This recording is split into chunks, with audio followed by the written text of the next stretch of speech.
Today on XDA Developer TV, I say goodbye to Samsung and hello to HTC.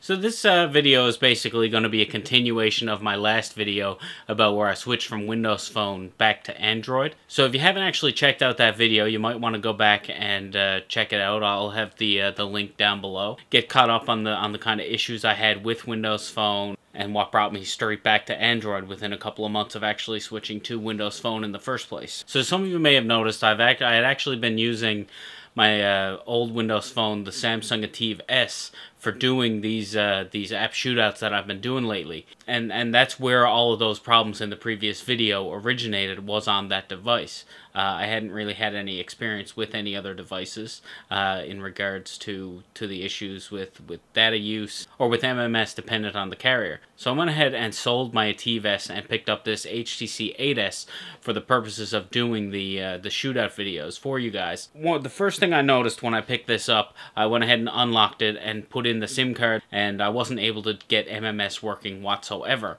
So the HTC actually has an app called Connection Setup, and the Nokias actually have an access point app that actually fix this problem, so you can get MMS working.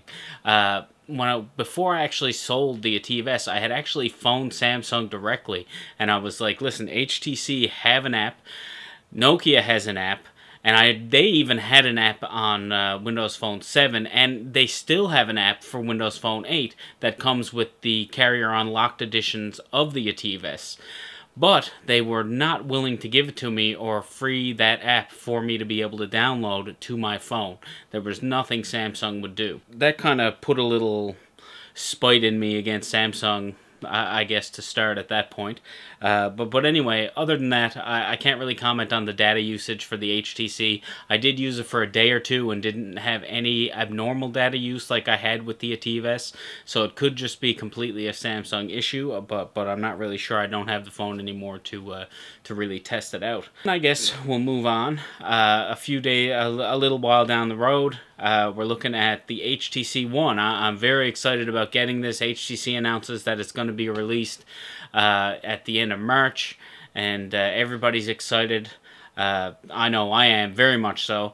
So finally HTC comes out and announces that they're having supplier troubles. Looking into all this, just reading through the forums and seeing what kind of items are actually built into the unit, it seems there are a few Samsung products in there, and I can't help but wonder, is that the supplier issue that they were actually having from Samsung?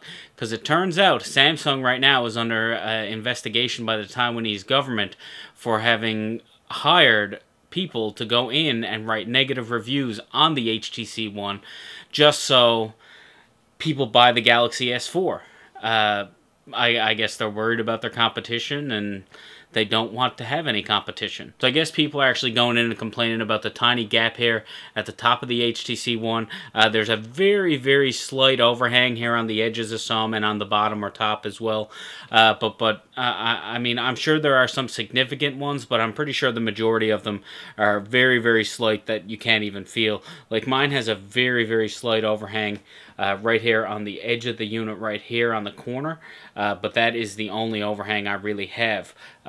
Everything else works out fine. There's a very slight gap here at the top. You can just barely see. It's a little dark. You would never be able to get anything in there.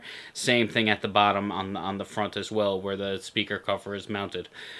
So I mean, I really have no issues with mine at all. I believe I have one dead pixel, which I'm fine with, because there have been reports of dead pixels and everything like that.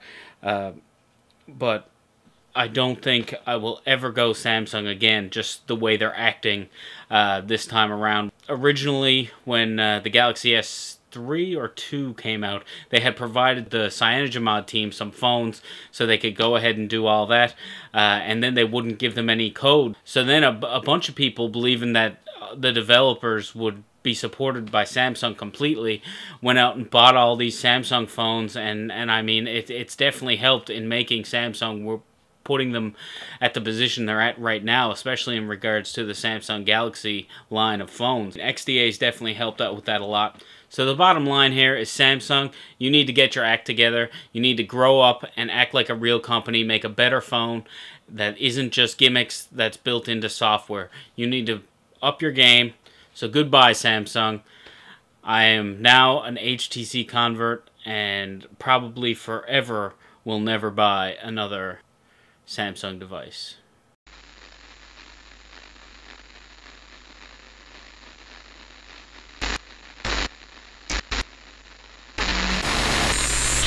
So this video was supposed to be another app shootout with browsers for you guys. However, this thing has completely borked out on me with a white screen of death. I've already taken it apart and tried reseating every connector in it, and no go, still a white screen of death.